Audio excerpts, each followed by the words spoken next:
Hello and welcome to this brand new episode of The Rising Path as we step into the new year 2026 with new hopes, new dreams, and new opportunities awaiting us. We are joining you on this brand new program here at the sacred city of Anuradhapura at the Ruan Valley Mahasaya. And to join us on this blissful conversation today, we are joined by Venerable Pallegama Dhammadinna Thero from the Dhammagiri Hermitage, 𝗙𝗙𝗟𝗟𝗢𝗪 to join us to enlighten you and I both on this blissful journey of life. Venerable Thero, welcome to the Rising Path.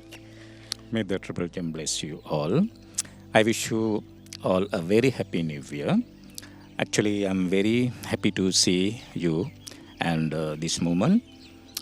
Today, I want to share my knowledge and my wisdom with others, especially younger generation in Sri Lanka. Because I know very well in Sri Lankan younger generation is they are going to wrong way actually. That's why we want to show them how to guide meditation and preach Dhamma correctly. Let's see what's going on in the future, how they grab this meditation and practice meditation correctly. Today I want to teach them meditation. There are so many meditation patterns. Some meditation patterns, especially for elders, some patterns for children, and some are for younger generation. That's why we have to understand correctly how to separate all of these. And then we have to teach them correctly because now some meditation pattern someone teach for all. It is not match. You know why? Because for example, think one is getting sick. We give medicine for example, stomach ache. There is suffering from stomach ache. We give medicine for a headache, but it's not suitable. But like meditation also like that. Dhamma preach is also like that. But we have to give this meditation type at the proper time, suitable time, right? But unfortunately, we don't know how to give them correctly. That's why I want to show them how to give correct patterns for younger generation and children or elders, right? We will discuss slowly, deeply, right? And we have to talk about very more things today because we have some points to discuss everything. Of course, this program is mainly for the youth, for those of you are watching who are on this rising path to life. Venerable Thero, I'd like to ask, we're stepping into a new year, 2026. So many people step into the new year with so much of hopes and dreams. Really? They sort of plan their life thinking this is a beginning of a new chapter of life, another chapter of 365 days. So I'd like to ask you if there is one seed of thought that you would like to plant in the minds of those who are watching us, who step into the year 2026, what would it be? How could you, as a person, as a human being, step into a new year with a positive mindset, a positive attitude, and how can we give back to the world and the society? Yeah, actually, a good question because but we have to understand what are the situation of our nature, and nature help us to heal all people because healing is very powerful thing to recover all problems. That's why people live with nature means we can get many advantages and more benefits. Unfortunately, these days, people don't know how to live with nature. They try to give up nature. Actually, nature gives everything. these days, because students, school students, or workers, job workers, they go to school early in the morning, but they can't see around them. Some birds are singing, the water sound or the sunlight, they never feel this sunlight and surrounding them. That's why they don't know what's going on around them. Unfortunately, they can't feel it. But why they are going in rush thing? According to Buddhism, Buddha always he tell us, you accept the nature. If you live with nature, nature never forget you. Buddha's life. He was born in forest and enlightened in the forest and passing away in the forest. I think so many monasteries, Buddha, dwelling so many places in those days, in monasteries in India. Like Sri Lanka also, same. Ancient times, we heard many monasteries in Sri Lanka. Nowadays, the modern technology, but they try to leave these places. Now we have to get again to the nature, adopt the nature. That's why some, Buddha's sutra mention what are the benefits when we use nature. And these days we are getting so many diseases because we live from the nature. That's why we are getting diseases. We think when we eat some artificial food, we think, now that's why we are getting disease. No, actually, I think not especially food. I mean, main thing is mind. Our mind is always they are stressful and, There is no peace anxious. of mind. Very less peace of mind. Less peace of mind. That's why we are under pressure always. But mind goes wrong ways. That finally we got many diseases. And because now, first thing, we have to calm down our mind, and then we can do anything. We can face so many difficulties. First thing is we have to control our mind and emotions. And then if we are strong, we can do anything. You see? And now I want to tell especially younger generation, because younger generation, they don't know how to control their emotions, because they are getting, they are getting fail because how they don't know how to control their emotions, and they want to strong personalities. We want to build up their strong personalities, and they can do any later, right? Yes. You mean any other? Want to ask anything? Venerable Thero, you also spoke about nature and how the generation nowadays are distant from the nature. There is a distance between humans and nature. Yeah.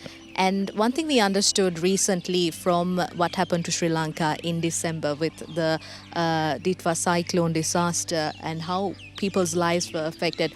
It didn't matter if you had wealth, it didn't matter if you had power, Yeah. everyone was affected because that's how nature comes back at Yes. you when you neglect nature. What is that lesson that we should learn from what happened? Yeah. You mean if we forget the nature will punish us, again. That's a big problem because now in the modern world, we are going to embrace so many technologies and big targets. But we have to limit something, because Buddha said always you have to practice a middle way. Middle way mean don't go to extreme, because someone go to extreme means definitely we have to face so many problems. That's why last few days ago we faced so many floods and disasters. Actually, that is a punishment from nature. Nature teach us the very important lesson. But think about now nature. Again, go back to nature. That's good message, you see. But if people can understand this lesson, we are going back to nature and resettle again. If you can do like that.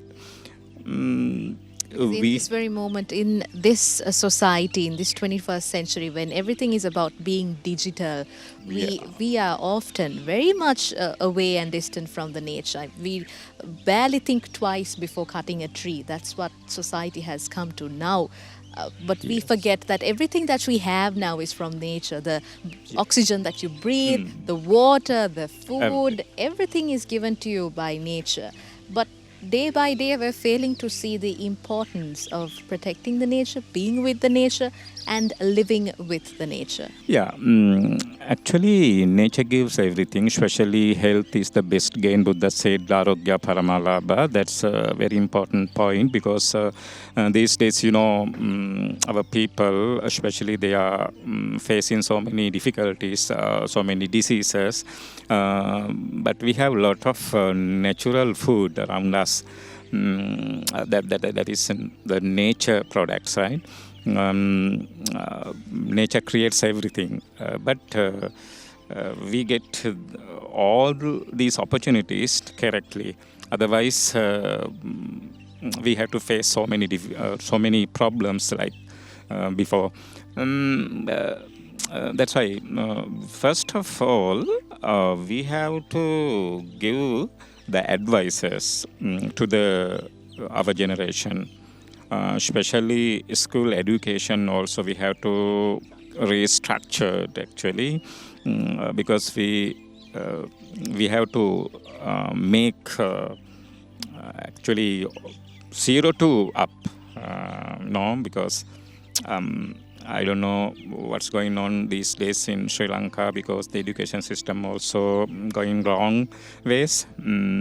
That's why government try to make proper way. Let's see in the future, but we hopefully, I think so, it will be good, slowly.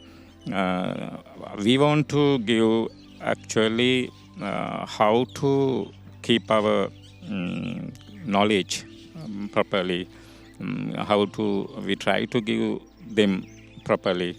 The Buddha's Dhamma has everything. Actually, we are lucky to embrace this Buddhism, but unfortunately, we don't know how to practice Buddhism correctly, because school students also, they never practice. They listen always. Listen is enough now, because Buddha said, first, sunata dhareta charata dhamme. That means first listen carefully everything, and then keep it in mind, and finally practice. Now we are always listening, no? Still listening. Where is ending place? Now you have to practice. The people now still listening.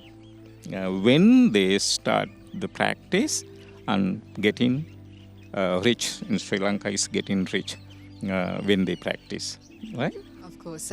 Now what we see, another problem is the more money you get, the more power you get into your hands, you are once again forgetting your roots, you're forgetting the nature and everything. If you go back in time, in the ancient times, the people always gave back to nature. Yeah. It was indeed very important that they gave back to nature, because even where we are right now, this very The sacred place, sacred yes. place was also built by King Dutugamunu, who was very much into nature. It was a part of his good deeds to be planting trees.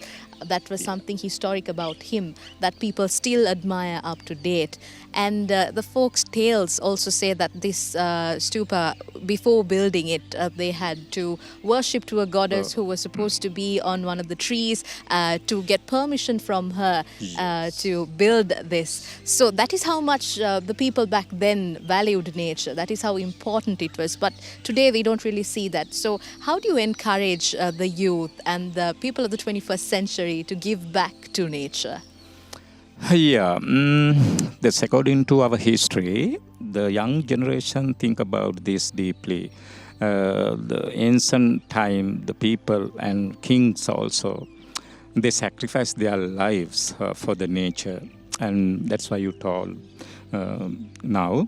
They want to cut the tree, but they admire the tree and sacrifice many things to the tree, and then they cut down, and they never harm to the nature. Very little bit, if they want to cut a tree, actually harmful is very less.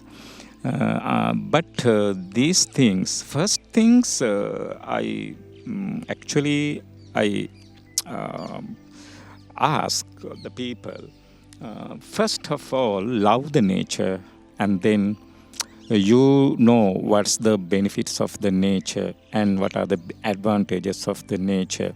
And then you think deeply, what is the points of absorb these things actually. New generation, they don't know the value of nature, and we teach them. But when they study in school, but they don't know how to practice these things. In the practical situations, they don't know what are the practicals, and that's the weak point, because younger generation, they are living in modern world. I mean, new technology, they are embracing new technologies, but the nature, they give up nature. They don't embrace the nature. That's why they can't understand what's going on in the nature. But we have to teach them the meditation also. That younger generation, they don't like to practice meditation because they think it's a very big thing. It will take half of your day, and you have to allocate a specific time for it, and they picture it in their head as if it's a big task that has to be completed. I'd also like to ask you, for someone who's starting off to meditate, how does it work? How must we get into it and make it a daily habit, a daily practice? Yeah, meditation is like not a special thing actually, but don't misunderstand what is real meditation. Now you can practice meditation all the time. But we think we have to choose a special place, or we have to go to the special place, mean monastery or somewhere else.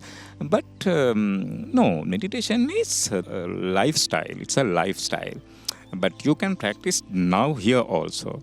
And when you go to the school, when you are in the bus or walking on the road, but there is meditation. How? With awareness. Practice awareness and mindfulness.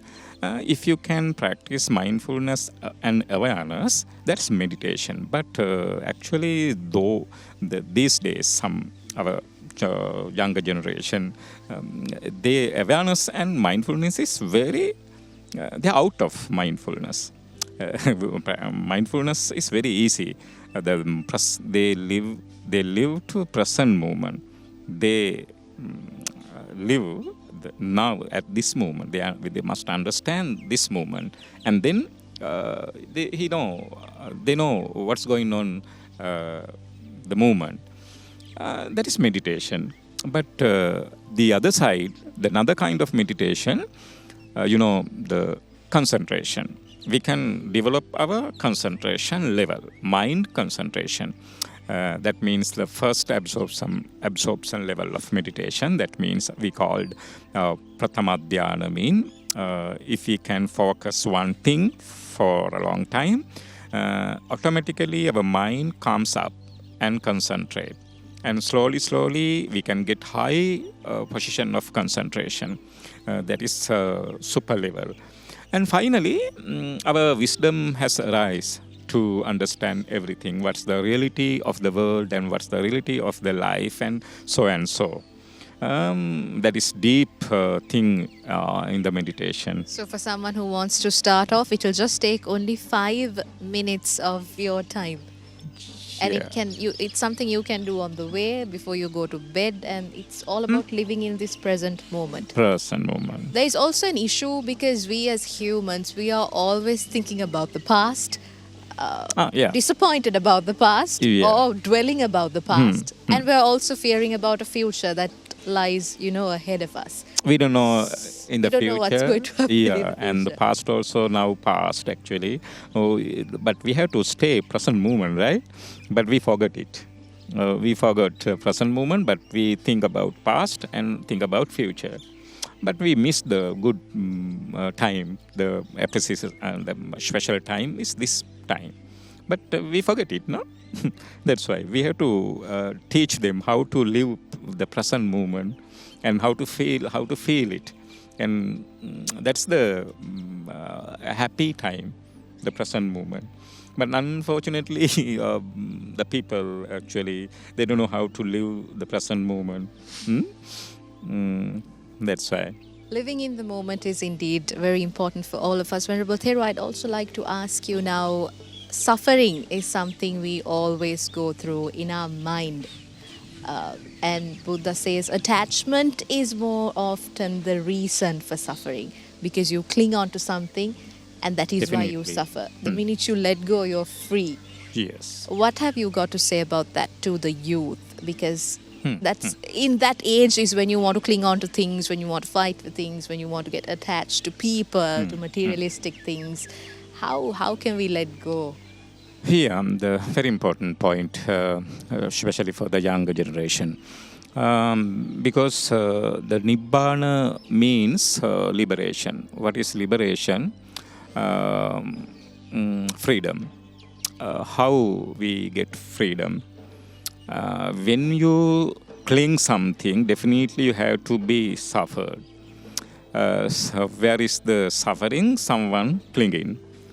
Now we have to practice how to live without clinging, especially not physically, mentally. The Buddha's teaching, it mentions clearly in Satipatthana Sutta for mindfulness, a foundation of mindfulness. It says how to live in our day-to-day life. And then practice, always live present moment and understand what's going on here now, and then think about this moment and appreciate it happily and just observe and let it go. That's it, very simple. He always live in present moment. He never accept anything from anyone, because always expectations give suffering. Easy to practice, but not some people very difficult to practice this, because automatically our mind goes with craving. Craving is very harmful desire. That's why word comes like this. What to do? But wise men practice this theory. They can release all the sufferings, and they can become Nibbana, mean liberation. Anyway,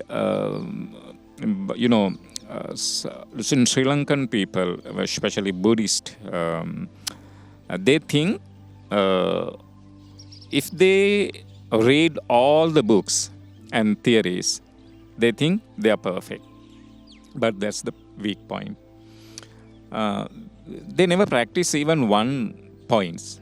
Especially I can say, the common sutra desana, they listen every day. They when you go out early in the morning or evening, you can hear that famous sutra, Karani Metta Sutra. But it mentions so many qualities, very important qualities to life qualities, right? But they listen and they chant every day. But it's not good. I think now stop to chant and listening. Now practice. Because, Sri Lanka is still poor country. But Japan is actually a rich country. They are also Buddhist. But Sri Lanka also Buddhist. But what's the difference? They are rich. Now Sri Lankans youth actually, they try to abroad, especially to Japan or any other countries. They want to earn a lot of money. Why they want to go there? They earn a lot of money. In Sri Lanka, why we are still poor? Now look around here and some places. They listen to Dhamma. Every day listen to Dhamma, but never stop. Where is the end place? Where is the I don't know. Where is the end? Now, if they practice, they can reach. First, practice, and then anybody can improve their life, and they can become power and become the strength, and they can make their good personality. Indeed, Venerable Thero, we are coming to the end of today's program on the Rising Path. Before we conclude today's show, I'd like to ask you to give a message to the people who are watching us as they step into the new year 2026. Yeah, coming this new year, actually, my message is for the younger generation, especially. Yeah, our younger generation is very poor. Means they haven't good personality. They are actually poor in everything.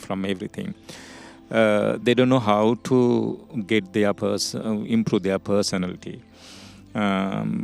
First of all, you practice our Dhamma correctly. You practice meditation correctly. Because unfortunately, our generation going to worst. Why? So many Dhamma comes to wrong way. They don't know how to practice the middle path. Buddha said, don't go extreme. Practice and live in the middle path. Now they are going out. They are going extreme ways. If someone can come to the middle path, they can be success. That's the point I want to tell them. I want to share all of this knowledge. Thank you very much. Thank you very much for joining us today on The Rising Path. With that, we conclude this episode of The Rising Path here from the sacred city of Anuradhapura. The message for you today is the cause of suffering is often attachment. And if you do live on the middle path, that would make life much more successful. We'll see you again very soon on another step on the Rising Path. Thank you very much. May the Triple Gem bless you.